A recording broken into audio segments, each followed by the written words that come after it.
Hello बच्चों, आज मैं आपको क्लास 9th जिसका सब्जेक्ट है मैथमेटिक्स, इसकी वर्कशीट नंबर 66 समझाऊंगी, जिसकी डेट है मेरे पास 11 दिसंबर 2020। आज की वर्कशीट में भी हम रिवीजन करने वाले हैं चैप्टर नंबर 1 की। ठीक है, तो जो ये वर्कशीट है किन वर्कशीट्स पे बेस्ड है, ये 4, 5 और 6 प्लस जो आपकी एनसीईआरटी बुक है उस पे।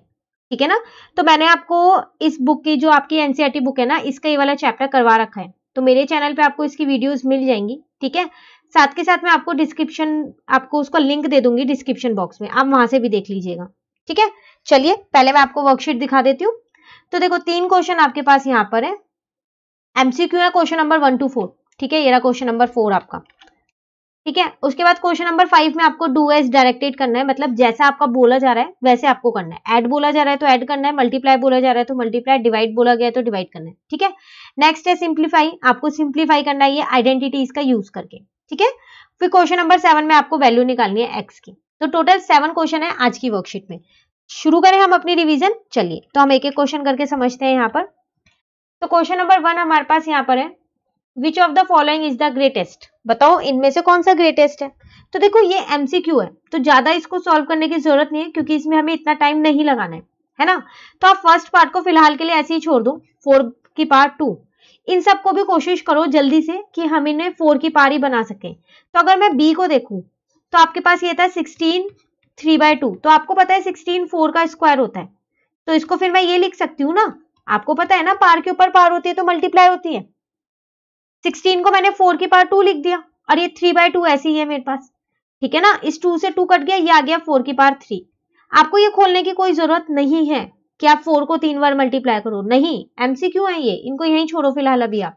ठीक है, अब ये 1/64 माइनस 1/3, तो इसको भी मैं 4 की फॉर्म में खोल लेती हूँ क्योंकि मेरे पास सारे पार्ट्स 4 की फॉर्म में है। 2 पार्ट्स ऑलरेडी मैं खोल चुकी हूँ 4 की फॉर्म में। ठीक है, तो ये आ जाएगा, इसको ये लिख सकती हूँ ना 4 की पावर 4, है ना, लिख सकते हैं ना इसको हम 4 की पावर 4, सॉरी 4 की पावर 3, क्योंकि 4 इंटू 4 इंटू 4 होता है ना 64। तो इसको मैंने यहां लिख दिया है 4 की पावर 3। ठीक है, ये माइनस का 1/3 ऐसे ही है। अब आपको पता है जब भी पार के ऊपर पार होती है तो वो मल्टीप्लाई होती है ना। अब ये देखो मैं इस पूरे की पावर 3 बना देती हूँ, इस वाले 3 को ध्यान से देखो, इस वाले 3 को मैंने पूरे की पार बना दी, क्यों, क्योंकि 1 के ऊपर आप कितनी भी पार लगा लो 1 ही रहने वाला है, तो मैंने इस पूरे की पार 3 कर दी और यहां कर दिया -1/3, तो ये तो कट हो गया, तो 1/4 की पार -1 ये आ गया, तो इसका मतलब ये मेरे पास 4 आ गया, क्योंकि जब भी पार माइनस में होती है तो जो अगर आपका बेस है उसको आप रेसिप्रोकल कर देते हो तो पार क्या हो जाती है, प्लस में हो जाती है ना। चलिए डी पार्ट और देख लेते हैं, आपके पास है यहाँ पर 256 की पार -1/4, तो 256 को अगर मैं 4 की फॉर्म में खोलूं तो 4 की पावर 4 होता है, ये होता है नहीं होता, 4 को 4 टाइम्स मल्टीप्लाई करोगे तो 256 आएगा, तो ये यही तो लिखा हुआ है मेरे पास, पार के ऊपर पार है ना ये तो मल्टीप्लाई होगा, तो इसको इससे कट कर दिया, माइनस है यहाँ, तो 4 की पावर -1 आ गया। अब आप देखो कौन सा बड़ा है, देखने से ही पता चल रहा है बी पार्ट बड़ा है, क्यों, क्योंकि वो 4 की पावर 3 है, तो उसी का आंसर ज्यादा आएगा, तो कौन सा ग्रेटेस्ट है, बी वाला।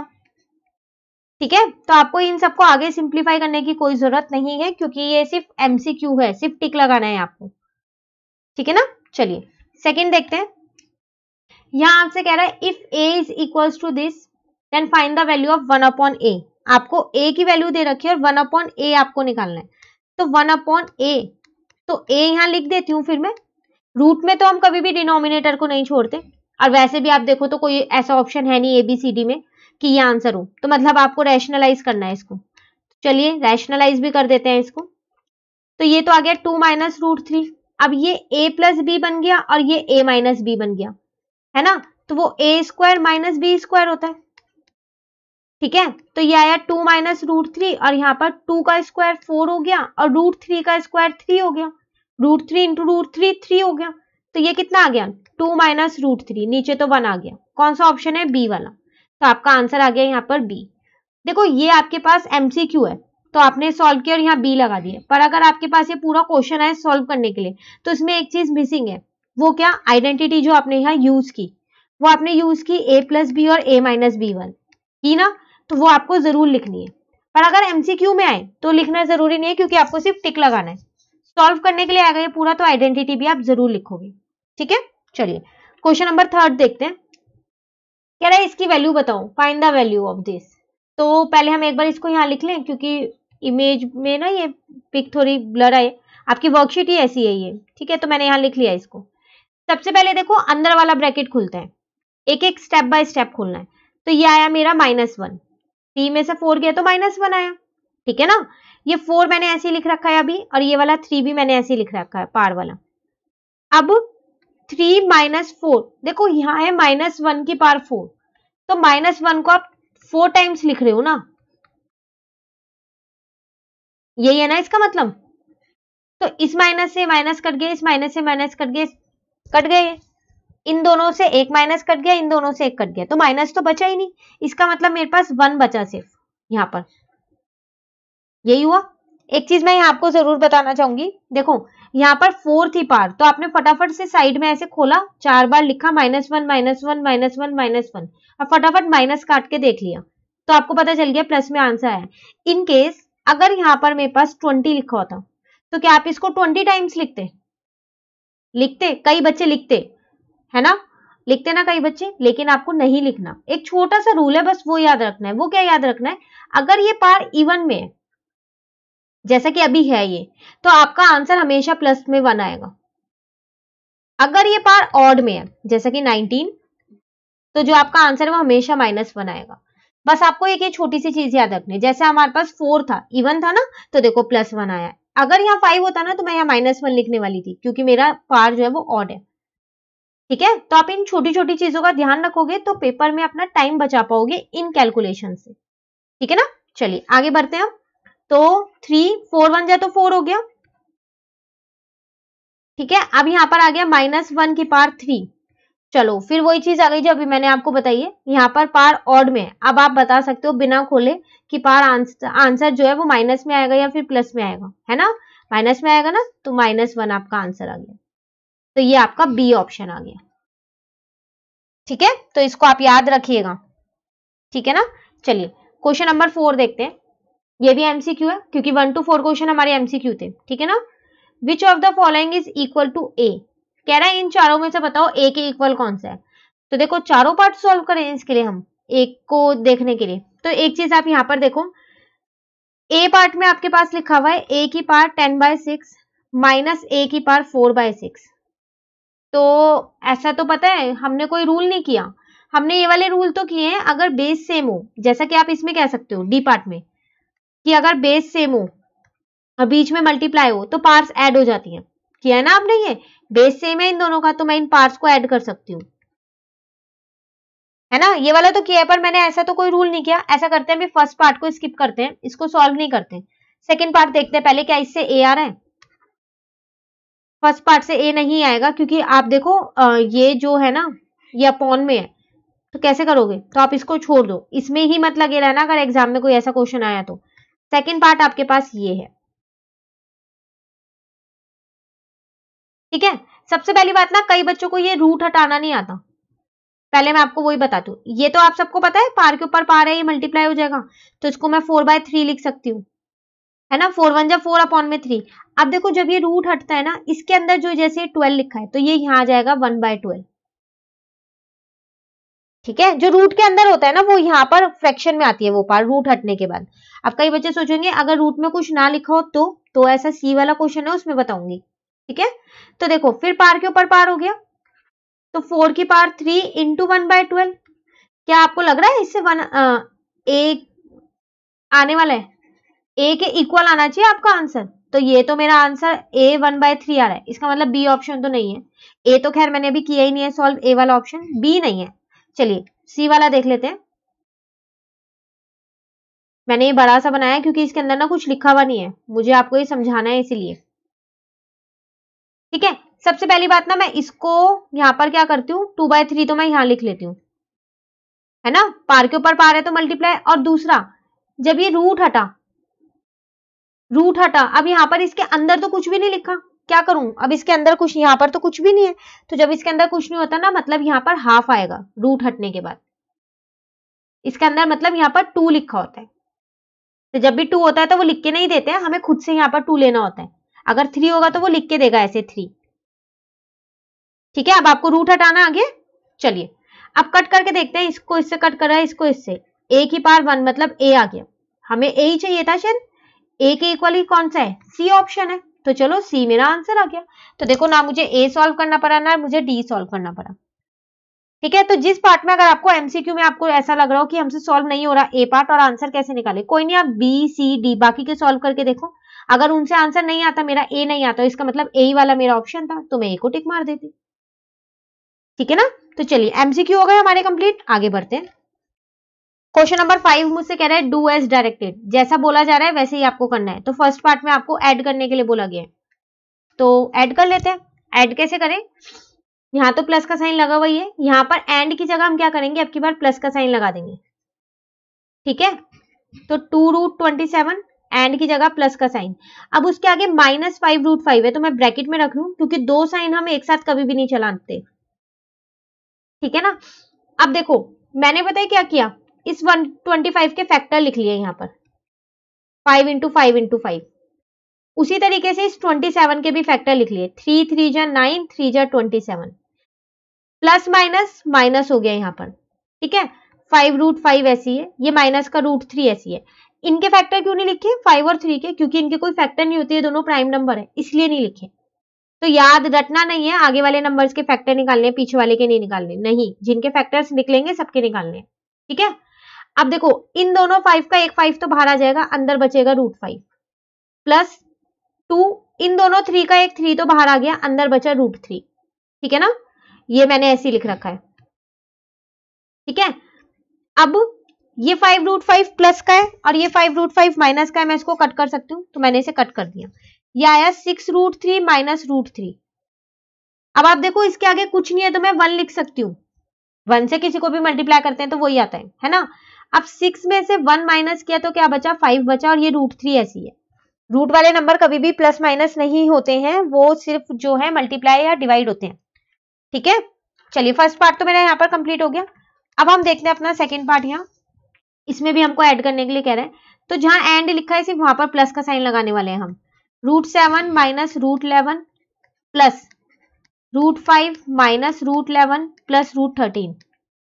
तो सेम रूट वाले कुछ दिख रहे हैं, एक ए वाला और एक ए वाला, बाकी तो कोई नहीं दिख रहा। √7 ऐसे ही रहने देते हैं। अब माइनस √11 और माइनस √11 इनके आगे कुछ नहीं लिखा है तो आप 1 लिख सकते हो, क्योंकि कई बच्चों को ना प्लस माइनस करने में इन्हें कंफ्यूजन होती है। तो 1 और 1 माइनस माइनस प्लस होता है, साइन लगता है माइनस का, तो -1 और -1 2 हो गया और साइन माइनस का लग गया, और ये √11 ऐसे ही है मेरे पास। ठीक है, प्लस का √5 ऐसी है और प्लस का √13 ऐसी है। आंसर आ गया। आगे सॉल्व क्यों नहीं किया, क्योंकि पहली बात ये 7 11 5 13 सारे प्राइम नंबर हैं, किसी के फैक्टर नहीं निकल सकते, तो और ये आपस में प्लस भी नहीं हो सकते क्योंकि इन सबके रूट की वैल्यूज अलग है। ठीक है ना, चलिए थर्ड पार्ट देखते हैं हम। यहाँ पर थर्ड पार्ट में हमसे कह रहा है मल्टीप्लाई करना है, तो अब बाय की जगह क्या लगा देंगे हम, मल्टीप्लाई। जो हमसे कहेगा ना, जो बोलेगा ऐड करना है तो एंड की जगह प्लस लगा दो, मल्टीप्लाई कह रहा है तो बाय की जगह मल्टीप्लाई का साइन लगा देते हैं। मल्टीप्लाई 5√2। ठीक है, रूट वाला नंबर रूट वाले से मल्टीप्लाई होगा और जिसके साथ रूट नहीं है वो उसके साथ। तो ये 2 के साथ 5 को मल्टीप्लाई किया तो 10 आया, और √2 × √2 तो 10 × 2, √2 को √2 से किया तो 2 आया, 10 2 जा 20 आ गया। ठीक है, चलिए अब फोर्थ वाला देखें। थर्ड वाला तो बहुत छोटा सा था हमारे पास, उसमें भी हमसे मल्टीप्लाई करने के लिए कह रहा है। ठीक है, तो चलिए करते हैं उसमें हम मल्टीप्लाई। फिर बाय की जगह मल्टीप्लाई लगा देती हूं मैं यहाँ पर। ठीक है, अब ये जो 3 है ये इसके साथ भी मल्टीप्लाई का है, इस वाले 3 के साथ, और ये बाहर वाला 3 इसके साथ भी मल्टीप्लाई का है। तो 3 को पहले इस वाले 3 से मल्टीप्लाई किया तो -9 आया, और 3 को √5 से मल्टीप्लाई किया तो 3√5 आया। ये मेरा आंसर आ गया। ठीक है ना, चलिए अब फिफ्थ वाला पार्ट देखते हैं। यहाँ पर इसमें कह रहा है डिवाइड करना है, तो कोई बात नहीं, बाय की जगह आप क्या लगा देंगे, डिवाइड लगा देते हैं। ठीक है ना, तो मैं ना इसको ऐसे लिख लेती हूँ, देखो अपॉन में लिखा या डिवाइड का साइन लगाया एक ही बात है ना। अब पता है क्या किया मैंने, मुझको दिख रहा है कि ना 125 के फैक्टर हो सकते हैं, पहले मैंने इसके फैक्टर ही निकाले हैं फिर। ठीक है, अब देखो इस 7 से मैंने इस 14 को कट कर दिया तो मेरा 2 आया, तो मेरा -1/2 मैंने अलग कर दिया। इस माइनस को मैं ऊपर ले गई हूं, आप डिनोमिनेटर और न्यूमरेटर में कहीं भी लगा सकते हो, वैसे कोशिश करना न्यूमरेटर में माइनस को छोड़ो, डिनोमिनेटर में हम माइनस नहीं लगाते। ठीक है, अब बचा क्या, ऊपर मेरे पास यहाँ पर बचा ये √5 और नीचे इन दोनों का एक 5 तो मेरा बाहर आ गया और √5 एक अंदर रह गया। ठीक है ना, इस √5 से इस √5 को कट कर दिया तो क्या बचा, -1 ऊपर बचा और नीचे बचा 2 इंटू में 5, तो -1/10 मेरा आंसर आ गया। ठीक है, चलिए क्वेश्चन नंबर 5 हो गया कंप्लीट। अब हम यहां देखते हैं क्वेश्चन नंबर 6। 6 में हमें सिंप्लीफाई करना है, तो पहले हम इसमें पार्ट लिख लेते हैं, उसके बाद इसको सिंप्लीफाई करेंगे। फर्स्ट पार्ट हमारे पास ये है, तो देखो इस पार्ट में देख के मुझे एक आइडेंटिटी याद आ रही है। ठीक है, और वो आइडेंटिटी क्या है वो मैं पहले यहां लिख देती हूँ, a+b और a-b, जो कि अभी हमने पीछे के एक क्वेश्चन में लगाई है, a² - b² लगाई है ना हमने ये आइडेंटिटी। तो देखो a मेरे पास ये है और b मेरे पास ये है, a+b ये लिखा, और सेम यही दूसरे ब्रैकेट में a-b है ना, तो ये तो मुझको गिवन है, अब मेरे को ये लिखना है a² - b², तो a ये है तो इसका स्क्वायर a² -b² मतलब 3√3 का स्क्वायर। ठीक है ना, अब ये जो स्क्वायर है ना ये इन दोनों पे है, ये स्क्वायर इस पे भी और इस पे भी है, तो 2 का स्क्वायर किया तो 4, √2 का स्क्वायर किया तो 2 आ गया। सेम यही ये स्क्वायर इस 3 पे भी और इस √3 पे भी है, 3 का स्क्वायर किया 9, √3 का स्क्वायर किया 3 आ गया, 2 4 जा 8, 3 9 जा 27, माइनस करोगे तो माइनस का 19 आपका आंसर आ गया। ठीक है, आइडेंटिटी जरूर लिखना, इसे लिखना मत भूल जाना। ठीक है ना, चलिए सेकेंड पार्ट देखते हैं।